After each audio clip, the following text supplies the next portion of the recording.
unigénito. Él vive y reina contigo en la unidad del Espíritu Santo y es Dios por los siglos de los siglos.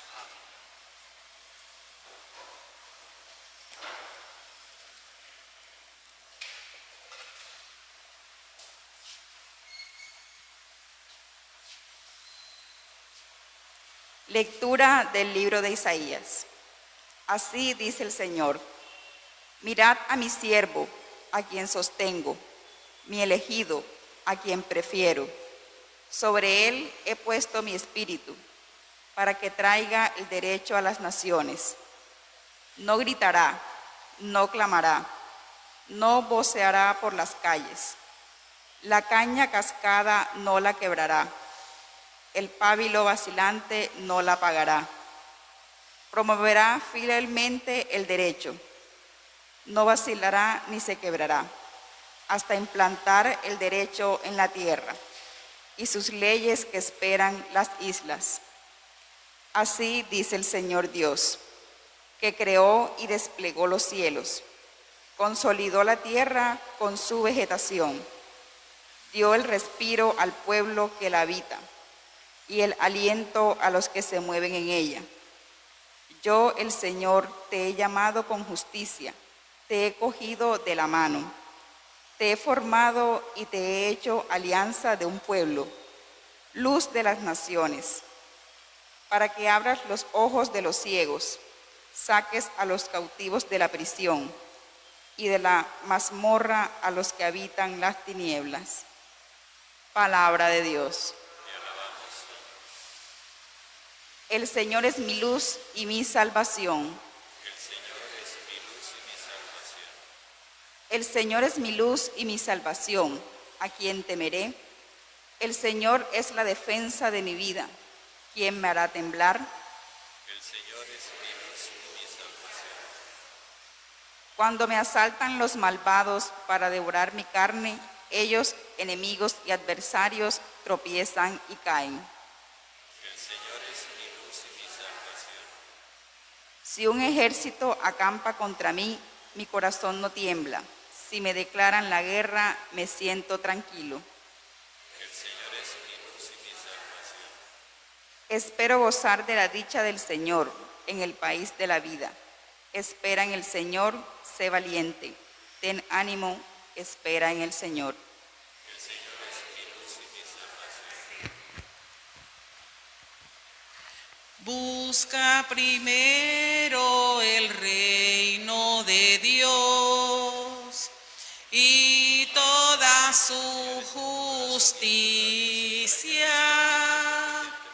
y todo lo demás se os dará por añadidura.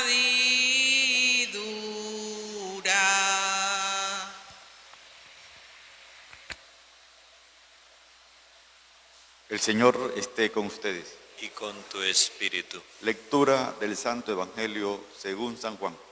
Gloria a ti, Señor. 6 días antes de la Pascua, fue Jesús a Betania, donde vivía Lázaro, a quien había resucitado de entre los muertos. Allí le ofrecieron una cena.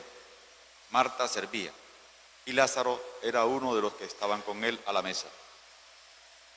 María tomó una libra de perfume de nardo auténtico y costoso. Le ungió a Jesús los pies y se los enjugó con su cabellera.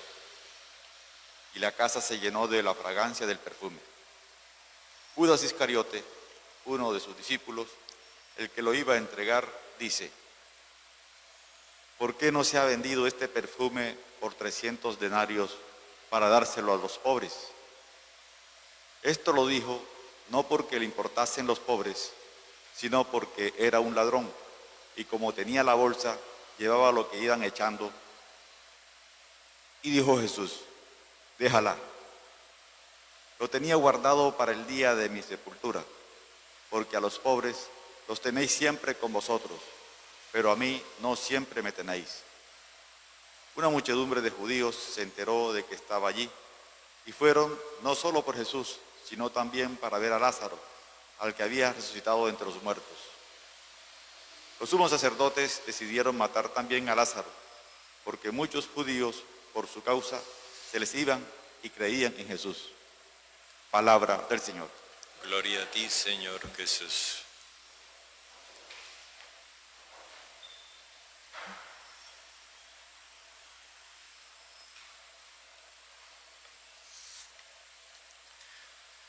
Estos 3 primeros días de esta Semana Santa vamos a mirar la figura de Jesús a la luz del siervo del Señor, del cual se habla en el libro del profeta Isaías.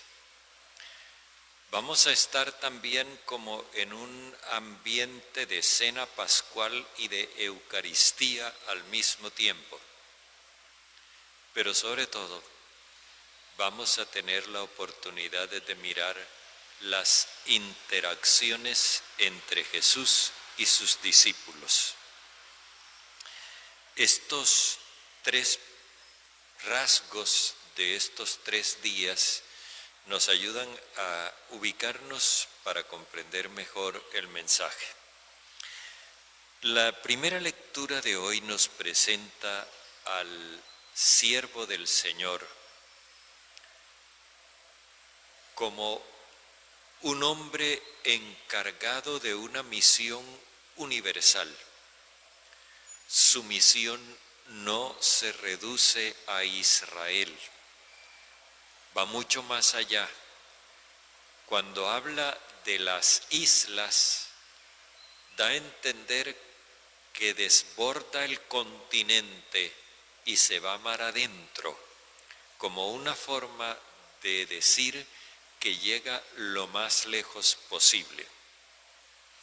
Y la misión del siervo consiste en implantar el derecho en las naciones.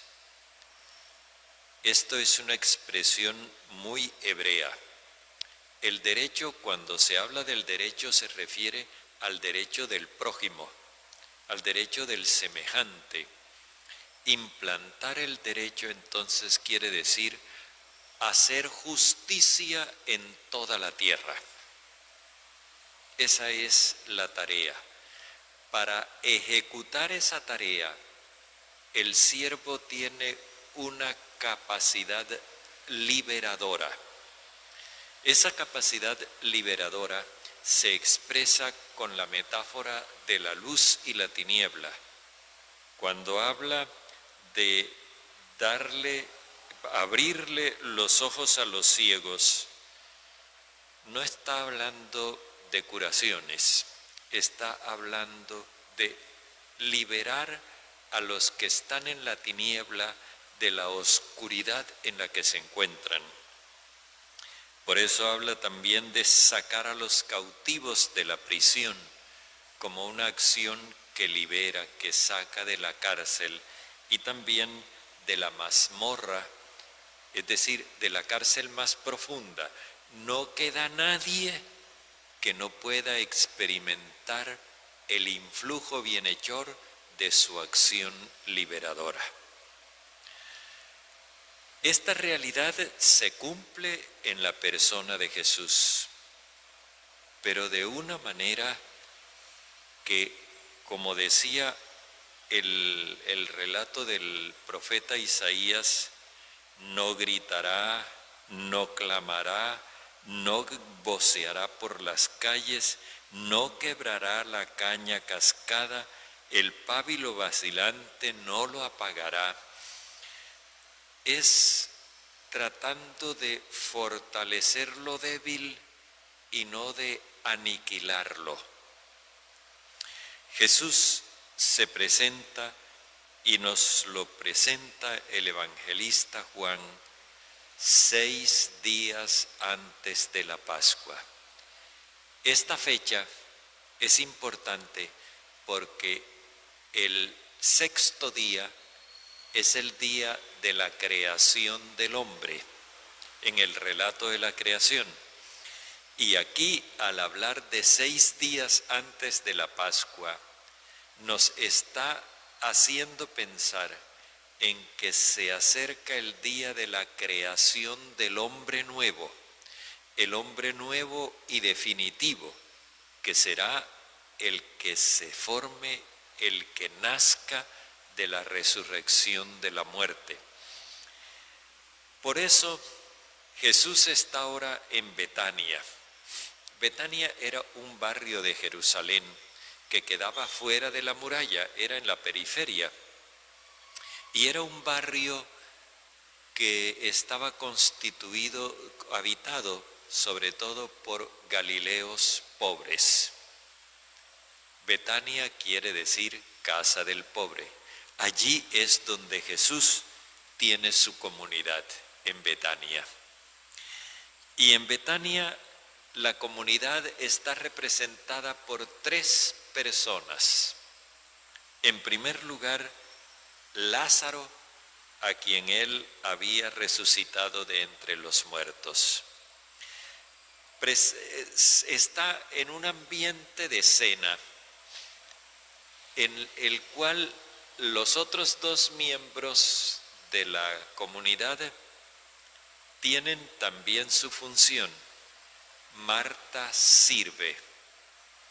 En esta cena, la comunidad se presenta bajo la figura del servicio en la persona de Marta. Y ya tenemos 2, Lázaro el resucitado y Marta la servidora.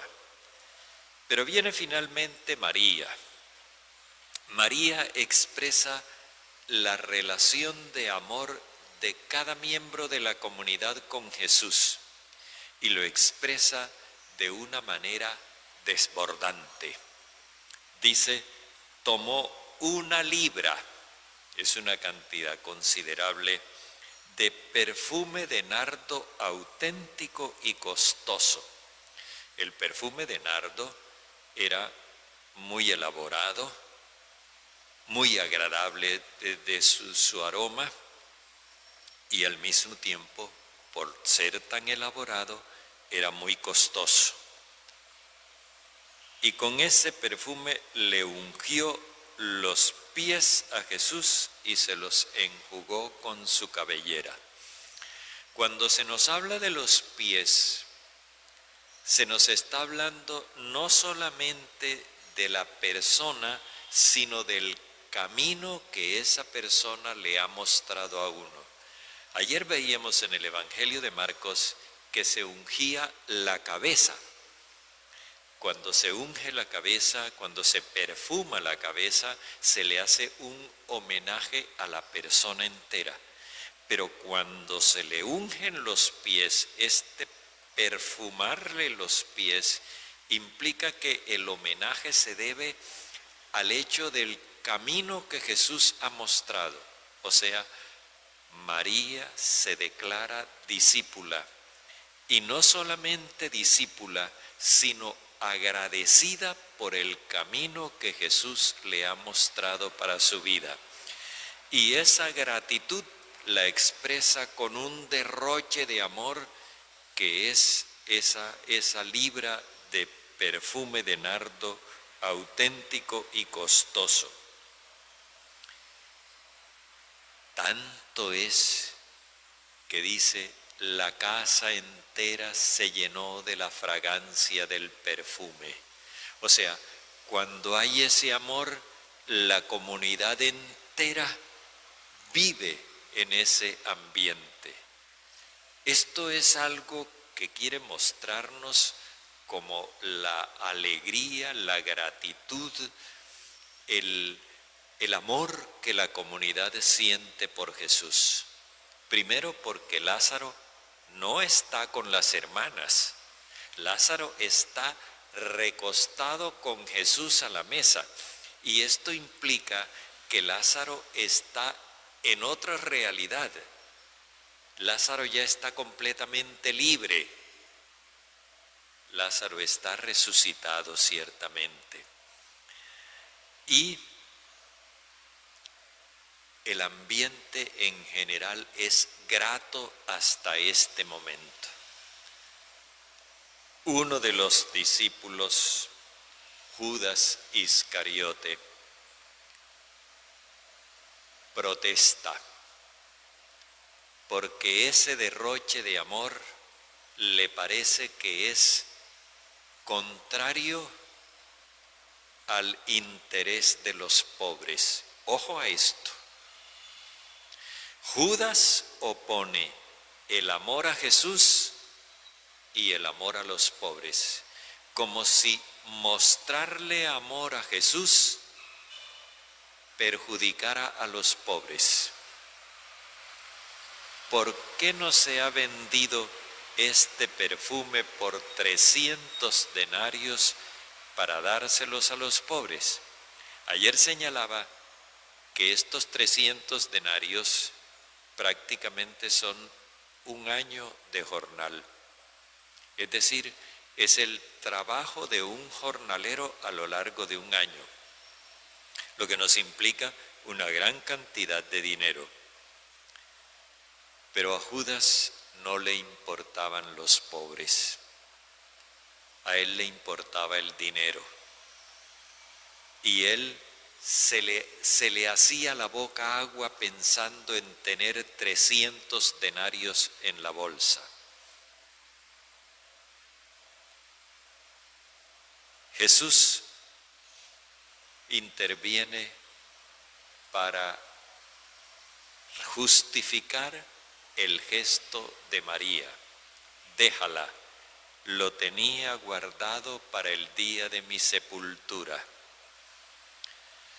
Se acostumbraba perfumar a los cadáveres con el fin de retardar o impedir la fetidez de la muerte. Esa oposición entre perfume y olor de muerto luego la va a utilizar San Pablo para hablarnos de que nosotros somos el buen olor de Cristo, el perfume de Cristo, es decir, el buen olor de la vida, mientras que hay otros que son olor de muerte. Pues bien, Jesús le dice, ella lo tenía guardado para el día de mi sepultura, porque a los pobres ustedes los tienen siempre con ustedes, pero a mí no siempre me tienen. Una sociedad donde lo que importa más es el dinero, incluso más que el amor, es una sociedad que fabrica pobres. Y por eso Jesús se refiere a Judas y a los que piensan como Judas. A ustedes, dice él, los pobres los van a tener siempre con ustedes, pero a mí no. A mí me tendrán en la medida en que tengan a los pobres. Si no tienen a los pobres, no me tendrán a mí. Allí había una muchedumbre de judíos que fueron no solamente por ver a Jesús, sino también por ver la comunidad que ahora lleva el nombre de Lázaro y que es testigo de la vida que el Señor comunica. Y esto provoca otra cosa, otra reacción. Si dentro de la comunidad hay un malestar porque Judas y los que piensan como él le dan más importancia al dinero que a las personas, fuera de la comunidad hay quienes se sienten a disgusto porque la comunidad ya no solamente sigue a Jesús, sino que tiene en Lázaro una manifestación de que Jesús sí da vida. Y entonces ahora estos que quieren suprimir a Jesús también sienten que deben suprimir la comunidad que invoca el nombre de Lázaro. Esto nos hace ver cómo nosotros los cristianos tenemos una tarea que es monumental. Comienza en primer lugar por hacer sentir en nuestras comunidades y hacia afuera que a nosotros nos importan más las personas que el dinero. Y en segundo lugar, es necesario hacer ver que nosotros vivimos celebrando la vida que Jesús nos comunica.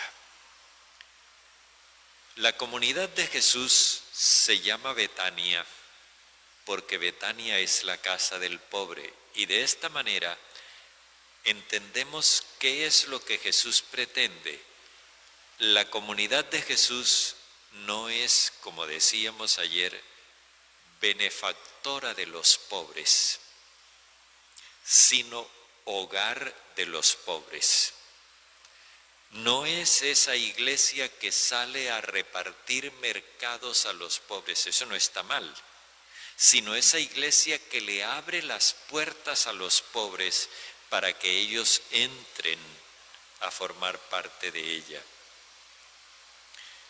Esto es un asunto muy importante porque nosotros no podemos, como ha dicho muchas veces el Papa Francisco, convertirnos en una piadosa ONG.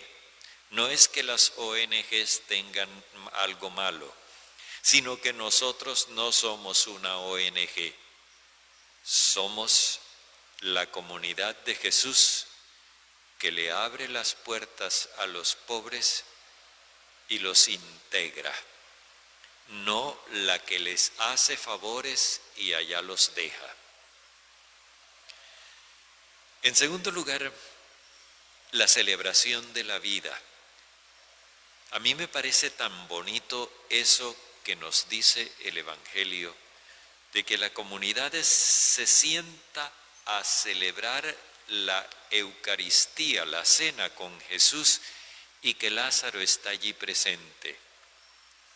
Porque esto nos muestra otra forma de enfocar nuestras misas por los difuntos. No se trata de que nosotros hagamos de estas celebraciones en las cuales hacemos memoria de los difuntos y los encomendamos, que hagamos de esto un banquete fúnebre, como donde lo que prima es el pensamiento de la muerte y el fracaso de la vida. No, nosotros nos reunimos para que prime el pensamiento de la vida y el fracaso de la muerte. En nuestras celebraciones por los difuntos debe sentirse esa gratitud al Señor que les da vida a nuestros difuntos. Son sobre todo celebraciones de acción de gracias. Le damos gracias a Dios por aquellos que murieron como cristianos y que viven con Él. Esto nos libra no solo de la pesadumbre que puede significar vivir nosotros llorando permanentemente a una persona y cada vez que la recordamos amargarnos la existencia. Eso no puede ser así. Más bien recordar con gratitud y con alegría lo que esa persona nos dio en amor y al mismo tiempo el amor que Dios le dio a ellas, dándoles una nueva vida. Y por otro lado, nos convierte en un signo luminoso, porque estar aquí haciendo un banquete fúnebre, estamos haciendo una celebración de la vida, que es lo que Jesús nos invita a hacer en la Eucaristía. Entonces nosotros nos convertimos en un signo luminoso para los demás. Bendigamos a Dios que nos invita a que creamos en la vida. Estamos a 6 días de celebrar el triunfo de la vida y desde ya vale la pena que nos vayamos preparando.